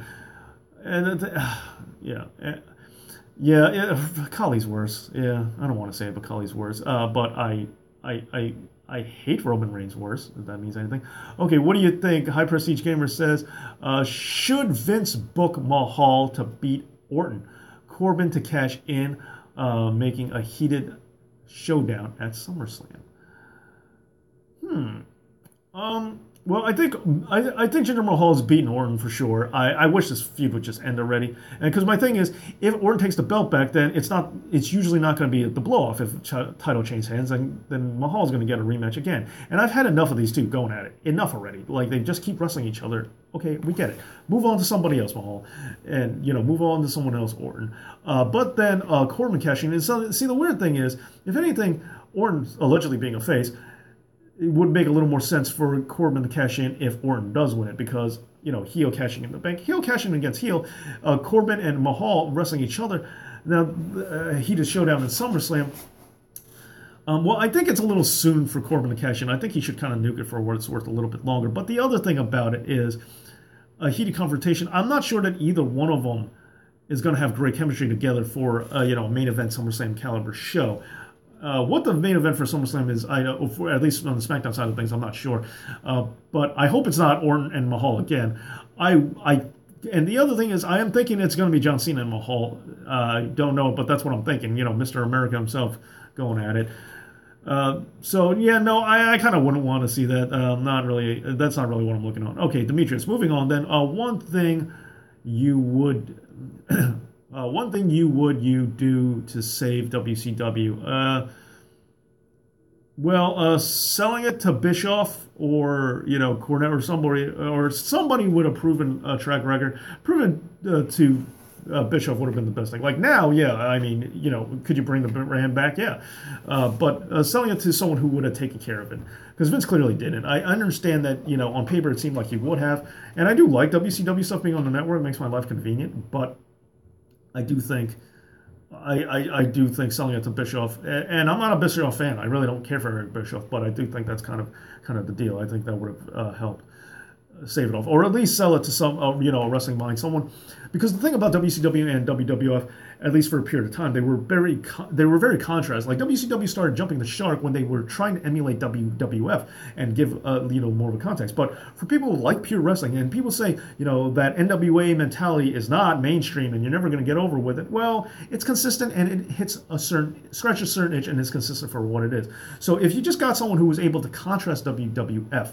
And the same thing with ECW. They occupied a different territory. You don't try to copy the other guy. You just do what you can do, and you do your thing, and you do it better than anyone else, and gives you a different flavor. So I think finding somebody with that mentality, and Bischoff's not necessarily the best guy for that mentality. There are plenty of other guys who have a sharper mentality for that. But finding someone, but that's the number one thing. Put the guy in charge, selling it to someone in charge who really will understand that and take care of that legacy. All right, so Glenn Jacobs gone. I think if he wins, I don't know if his election went through, but if his political career, if he actually won the election, then yeah, I think he's gone, at least for a very long time. If not, and if this completely fails out and he gives up on politics, then I could see him returning. I wish he had a send-off, a proper send-off, but if he wins, we probably won't see that. Okay, I would have killed off the NWO when Sting defeated Hogan at Starrcade. Or a rematch since the Starrcade match was the biggest flop ever. Yeah, agreed, and that hurts like a lot. Don't even get me started with Okay, Starrcade 97, completely blown it.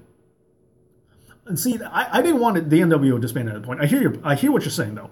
What I wanted was to have the internal struggle, but really play it up that, Hogan loses clean to Sting, taps out.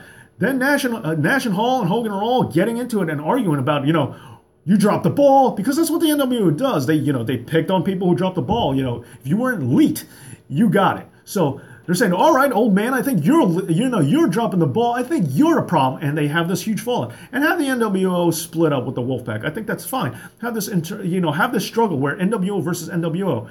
If you're really old and you like Motown music, like the Two Temptations struggle with, David Ruffin. And anyway, I don't know if anyone gets that reference, but have that struggle go on. And then, maybe not the finger poke of doom, but then have them reunite after a year.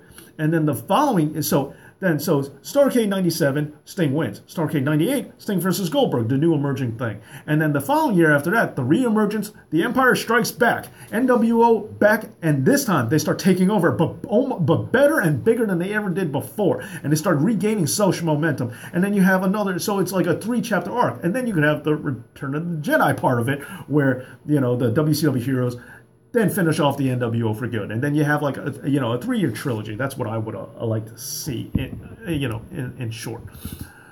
Okay, City Midget. Taker should have remained undefeated and made a non-wrestling appearance at WrestleMania. I agree, and I totally agree with that. And you know what? I kind of also wanted, in my sick mind, I kind of also wanted not the streets to stay intact, but even after the Undertaker, eventually, sadly, one day, unfortunately, when he does, eventually pass away, is they keep the streak going after that. Like, when a guy is in the middle of the, some loudmouth heel characters mouthing off at WrestleMania, like, why aren't I on this card? Why don't I have a match? Complaining, running his mouth. All of a sudden, the lights go out, bong. And then the lights come back on, and the guy's laid out in the middle of the mat, and then you see the streak number, just go up by one. It's like, it goes 57, 58, and 0, and that will be a thing they do at WrestleMania like forever, or, at least for like 20 years or whatever, where every year it just goes up by one, and it's like, every year it's like, well, which loudmouth jerk-off is going to get it this year? Who's going to lose to the, Undertaker, even, after the Undertaker is sadly gone? Keep it alive that way. That's what I actually wanted them to do with the Undertaker streak. Okay. But yeah, I agree to that statement, and I took it one step further because I'm the guy who might have taken it too far. It hurt the industry when WCW failed. Absolutely, and it absolutely did. ECW also losing out was also a big loss. But in the same hand, I mentioned this where Ring of Honor and Chikara and TNA, we got them emerging because of what happened with WCW. So. Wrestling is going through a new renaissance. I know it doesn't feel that way if you're just a WWE fan, because WWE isn't really going through much of a. Isn't going through much of a renaissance, but wrestling as a whole is kind of all across the globe is going through a new height. So I think the bright side is we have that to thank for it. But yeah, it hurt the industry. 13-year-old Smart. Where do you think WWE is going. Oh, great. I think it goes Jinder, current, then Cena, SummerSlam, and Corbin, Hell in a Cell, Shinsuke Nakamura, Royal Rumble, and Styles wins Rumble. All right, yeah, that's not bad. My only hesitation with that is that, yeah, AJ Styles, Nakamura, we want to see that rematch. You know, for guys who only watch WWE, they're in for a treat if they can pull this match off in time before these guys get too old or anything like that. And at the same hand, and if they tell the story right, they've been teasing it. And also, for guys who have seen them wrestle in New Japan and want more of it, let's go ahead. Let's show what 6 stars really looks like, or, can look like, and I think those guys are capable of that. Let's do it again. But the thing is, WWE, and I know they're changing, but they haven't been great at celebrating things that happen outside of WWE. Like Kevin Owens, Sami Zayn, great feud, and they definitely maintained that feud, but they didn't put it at WrestleMania. Like Sami Zayn didn't win the title, they didn't have the that blow-off feud that they had and said, we're never going to wrestle each other again, which they end up wrestling each other again anyway. They should have kept away, and then there was a possibility Zayn wins the Royal Rumble, takes the belt, Universal title off of Owens. That would have told the story, and that was an option for sure. But they didn't go with that, and not saying that they had to or that was even a possibility, but they didn't go with it because they have a hard time celebrating a lot of outside wrestling feuds in the main event. Daniel Bryan, CM Punk didn't main event WrestleMania, so. I see where you're going, and it does make a lot of sense, but that's the only thing. And I do think we're getting Nakamura and Styles again, but I wonder if we're going to get it if Nakamura wins the Styles wins the Royal Rumble, or Nakamura wins the Rumble and then we see him at Mania. I wonder, because they haven't been treating that. Okay, Zayn, Money in the Bank, then Owens after that. Yeah, and that's the same thing. Like, these storylines are built in there. These are set up there, and that's kind of what I'm saying. Like, Zayn and Owens, these guys should be kept far away from each other, and then Royal Rumble or Money in the Bank, and that's how it goes down. And same thing with Nakamura and these two guys. Same thing. City Midget says SMH. Prestige Gamer, wow, I'm really behind on the chat. Okay, if Undertaker returned and was inducted in Hall of Fame in 2018, who would induct him due to Kane being absent, Glenn Jacobs being absent? Good question. And Paul Bearer, unfortunately, gone. I would like it if Kane just did it anyway. I think he could take the time out for Undertaker's. He helped him out in his career so much, and I think he could. But Brother Love is an option, as is Ted DiBiase to go back old school. Bray Wyatt as the modern day guy wouldn't be bad either. All possibilities, I would say. Not for nothing, maybe even Vince. Okay, City Midget. What a worthless prop title now. Sad. Sad to sad. I hear you. Prestige Gamer, do you think Sammy will get a push? And do you think Vince realizes that he hasn't got anything planned that could push in the Cruiserweight division?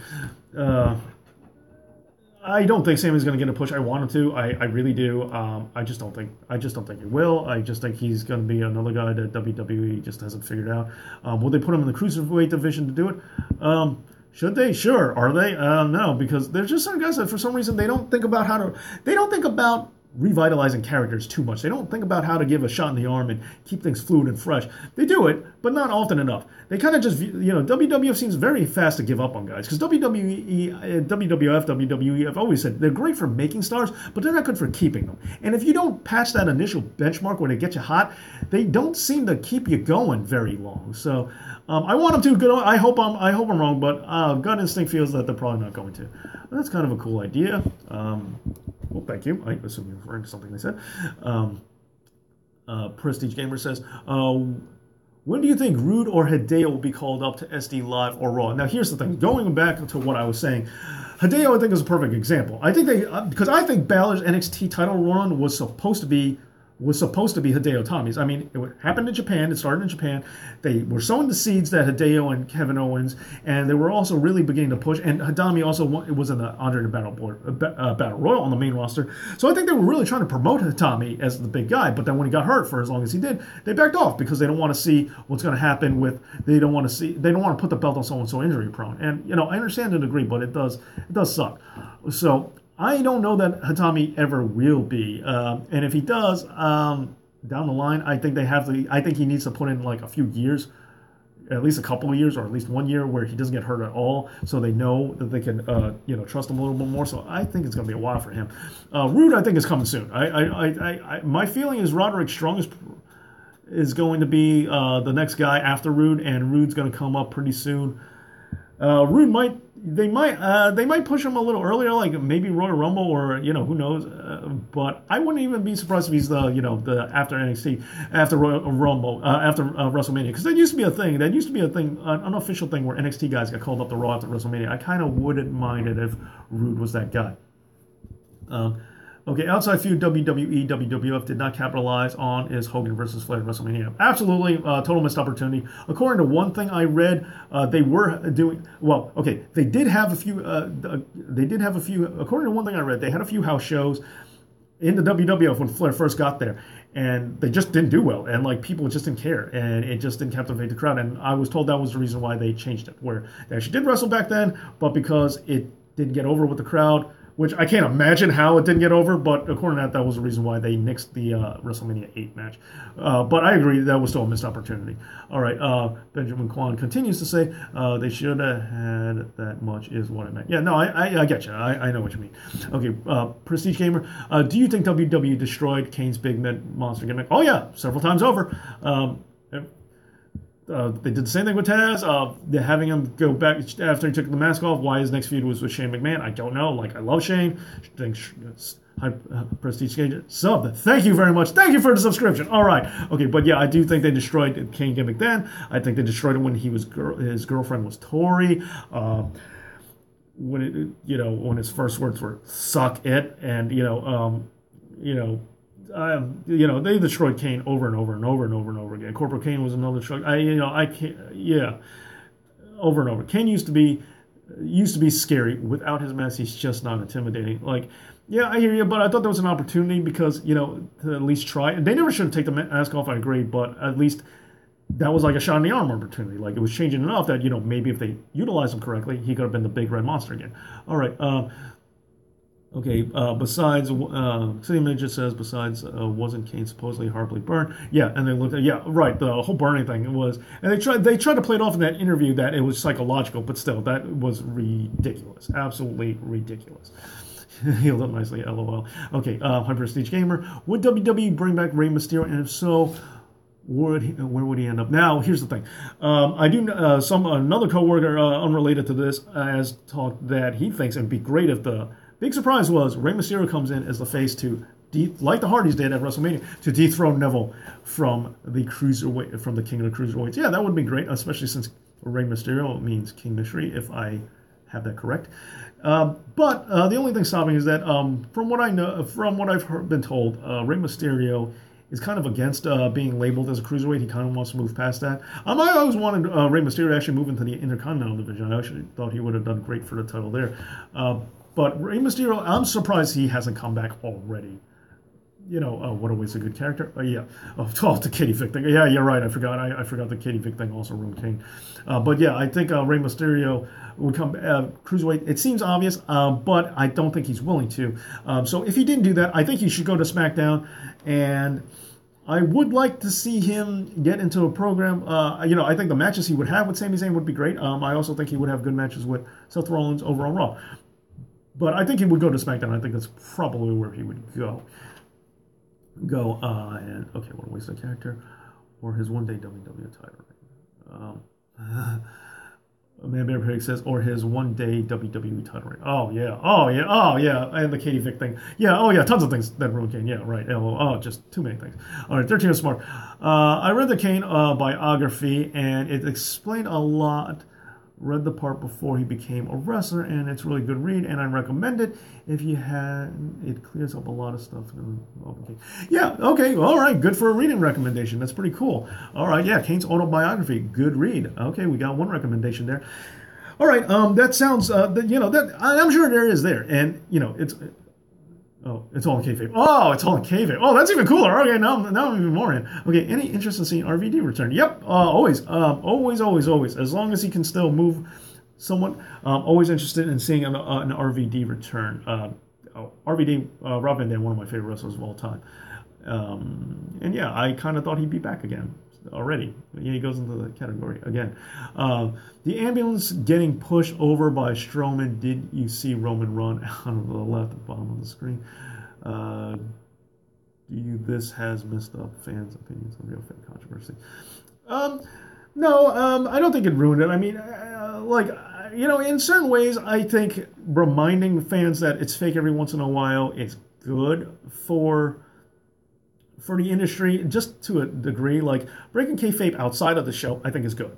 And I know some people don't always agree with that, but, especially for kids, reminding people that, this is pretend, I think is important. So, no, I don't think that ruined it. But ambulances, in the beginning of the show, I mentioned how much I think the ambulance match has been ruined. I thought that was a cool stunt, pushing him over. I actually think that was fine. I don't think, I don't think anyone needs to, I don't think, letting you see the strings from the magic trigger every once in a while, Andre mentioning.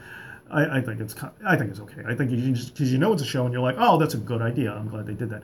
Okay, I would have brought RVD and Mysterio back by now. Yeah, same here, City Midget. Totally agree. What do you think about Bobby Lashley versus Brock Lesnar in a pro wrestling or MMA match? Ooh, okay, MMA. I think they're too old now to do it. Once upon a time, it would have been interesting, for sure. And I think Brock wins that one. MMA, pro wrestling capacity. I think Brock, I guess they're not too old in pro wrestling, but Brock in this stage in his career where he's just so limited now, he's just so limited. I don't know what he could do with Lashley. And while Lashley has improved and he's gotten better, it's weird that Brock has kind of fallen off a little bit. So I'm not sure what of and that's a match I actually thought I would have seen a long time ago, or I won a long time ago. And I know, if I remember correctly, Brock and Batista did happen, but in a very low level capacity, not a high profile one. But Brock and Batista was always something I thought I would have gotten, and that was, a while ago. While Brock was gone, I thought that would have been the perfect time to do it. And same thing with Lashley. But now I'm kind of over the idea. Okay, High Prestige Gamer. Do you think the fans' opinions of Roman Reigns will change? As we're seeing a turnaround with Cena, I think if you wait long enough, sure. And if you do things in the right way and change perception, like WWE needs to change that perception. Yeah, I think it can. I think it can change. I just think the way they're doing it is not going to. Reuniting the Shield, big help. Big help to Roman Reigns' career. Not shoving him down our throats. Big help to his career. And letting you know where he was. And when he dropped down to the U.S. title level, mid-card level, people were lightening up a little bit. Know your role. Know your role. And I think that's key. Okay, things are kind of winding down now. Oh, one more question. Who would you book a Roman Reigns? How would you book a Roman Reigns heel turn? Okay, good question. The double turn that happened on the last pay-per-view, I actually think that would have been a good time. That would have been a good way to do it. But booking a Roman Reigns heel turn, when he won the title after WrestleMania 2, and he just got angry at his fans, instead of saying, I'm the guy, just, no, full-blown saying, no, I'm a heel now, that would have been the way to do it.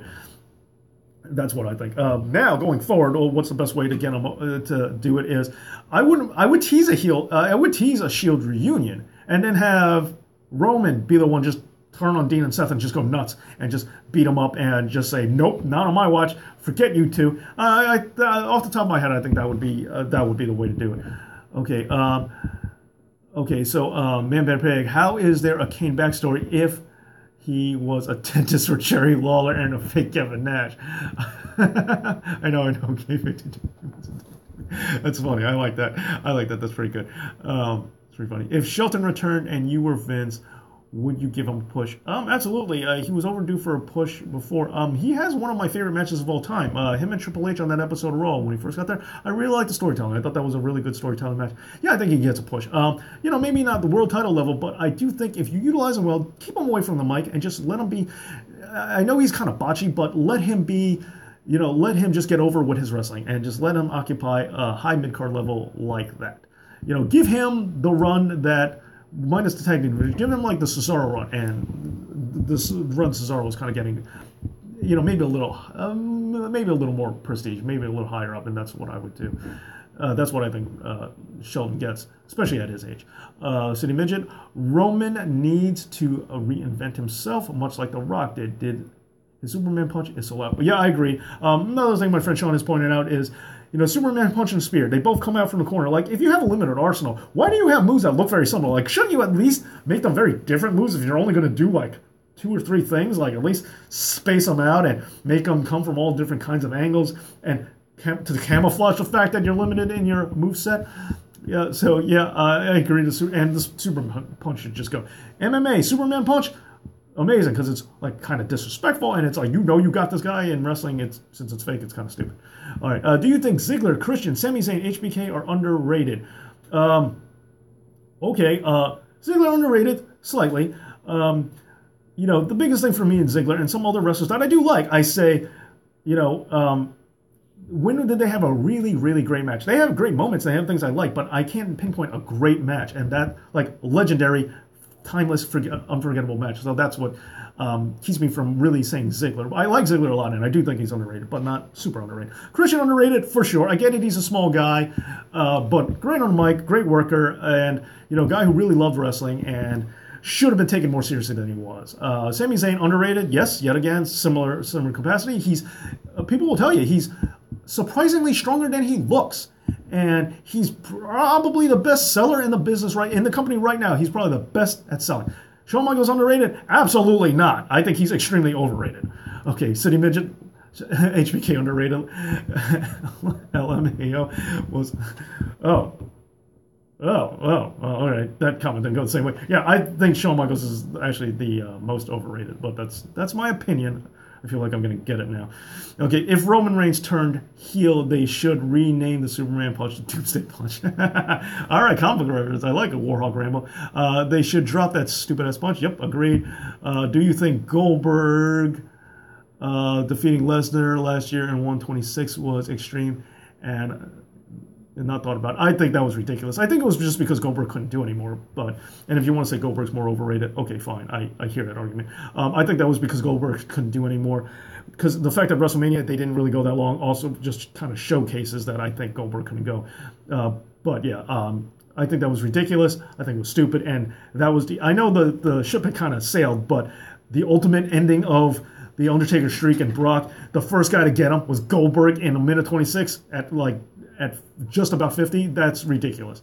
If his finisher is something so simple as a punch, why wait for it? Yeah, no, agreed. Totally agreed. Would Ronda Rousey be good in WWE? I don't know. It's kind of hard because, you know, there are a lot of people out there who are good at wrestling, good at real fighting, and they have a hard time translating those skills. You know, as a name, as a presence, sure. But on the mic, I'm not that sure about. She's a name, and she's a name, definitely. The only problem is Ronda Rousey goes one or two ways if you stick her into the WWE. Either one, she's got to be on a tear and be unstoppable, and everybody's got to bow down to her. And that's kind of bad for Charlotte and Sasha Banks or Becky Lynch and everybody else, because now they're just bound down to the celebrity who's just doing a tour. On the other hand, if they use Ronda Rousey to feed to Charlotte, that's cool. But also, you know, you're kind of wasting this big name in. So a big name is, you know, I mean, for your sport, for your company, it's great to say, hey, our wrestlers can beat this pro fighter. Especially with CM Punk going the other way with that, you know, getting embarrassed in MMA. So, you know, Ronda Rousey, you know, it's good that you probably have her job out to your wrestlers, but then you're kind of wasting the fact that you just signed Ronda Rousey. So it's like a no-win situation. So I would just think it's best to just leave it. You know, maybe one match, but not put her in. 13 Smart. Ziggler versus Miz, though. Okay, that's there. Rousey would be cool. Yeah, like I said, it would be cool as like one match or a celebrity thing, but there you go. Best finisher. Part of me is an old school kind of guy, and I like the powerbomb a lot, but I really like the sharpshooter too. So I would say one of those two. Should they bring back the curb stomp? I never loved the curb stomp. I thought it was ridiculous the reason they took it out, but I'm okay with it being gone. I never really liked it. I thought it was stupid why they got rid of it, but you know, I wouldn't mind if it was around, but I think it's okay that it's gone. I'm not the biggest fan of it. Jake the Snake's DDT or Chris Benoit's crossface. Great finishers for their time. Oh, yes, they are. I say the crossface. I know some people really hate the arm being, you know, you have the arm free to do some damage, and they have a hard time buying it. Jake's DDT was devastating. Yeah, great, really good finishers. Really good finishers for sure. Warhawk Rambo. What was the first time you remembered liking heel? I actually have an episode about that. I have an entire episode dedicated to that, and you can check that out on my channel, and I actually get the answer, and I also get that answer from a lot of people. What's yours, though, by the way? if you can answer, if you want to answer. High Prestige Gamer. If WWE right for making Roman Reigns main eventer 3 times in a row? Nope, they are not right. Nope, they are not. I know Albert has the mentality that this is your company, this is your chosen company, and they decided that he's the guy, so you should support them company. I don't have that blind loyalty. I'm not a blind loyalty kind of guy. So, no, I think they're definitely wrong. I believe business is about supply and demand. People ask, the people demand something, you supply it to them. That's how a successful business works, or that is how business should work. And so businesses see Roman Reigns, the business sees Roman Reigns not getting over, then don't force them. Find the guys that fans like and promote that guy. That's what I think. Okay. And Undertaker, good answer. Very good answer.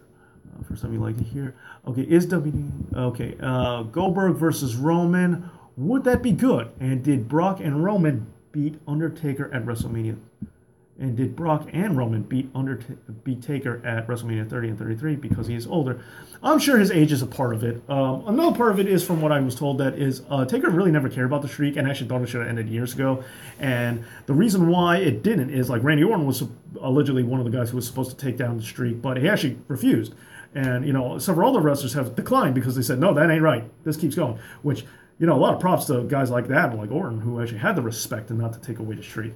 And Brock, being the egotist that he is, says, fine, I'll do it because he's Brock. But him being older is a part of it, and also, Undertaker's actual feelings on the streak, which is what hurt me, because I do blame Undertaker for the streak, because Undertaker just said, well, then I'm just not showing up. No, let the streak go. The fans like the streak. I think it should keep going because of them, because the fans like it. Fans want it. Even if I don't like it, the fans like it, and I'll do what the fans want. So that's kind of what I think in terms of that. So, okay, but yeah, I still love The Undertaker, though. Undertaker's still great. Jake the Snake was the first heel I cheered for. Nice. Another good one. Okay, favorite heel ever. I think Undertaker might be the best heel ever, just because of the gimmick. But favorite, I'm kind of leaning towards him. That's a hard question. But I would say Taker off the top of my head right now. But that answer might change.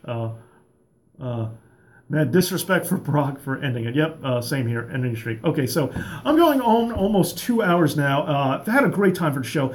Seriously, let me know in the comments. Let me know. Do you want me to keep doing these live shows? I'm glad for all of you. Thank you for the big turnout, because we have an even better turnout this week than we had last week. So thanks again for turning around. For coming out. Seriously, thank you for the support. Thank you for joining. Thank you for subscribing. If you haven't already, hey, check me out on Patreon. You can also subscribe.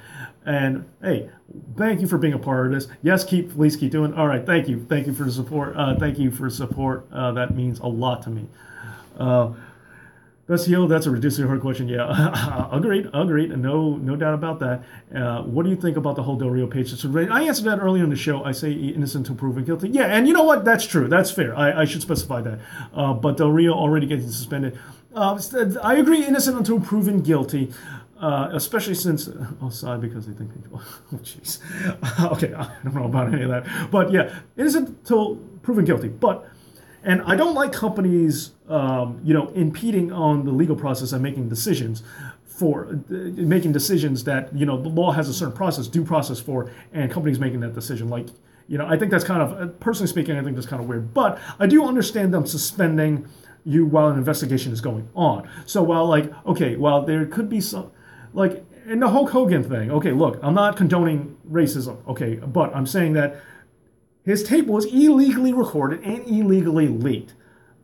By terms of the law, Hogan's not at fault. So him being penalized for it is kind of, legally speaking, is kind of, it is kind of not, doesn't really line up. Now, with the Del Rio situation, on the other hand, he is being legally prosecuted. So I understand that. So, like, if someone was accused of murder, and a wrestler was accused of murder, yeah, innocent proven guilty, we don't know that they did it. But while they are being investigated for a murder, you have to suspend them. Like, you just kind of have to, So, that's my thought when it comes to legality. Thank you, High Prestige Gamer, for the subscription. Thank you. What do you think about Dorito? Dude, you rock. Thank you, Warhawk Rambo. You rock, man.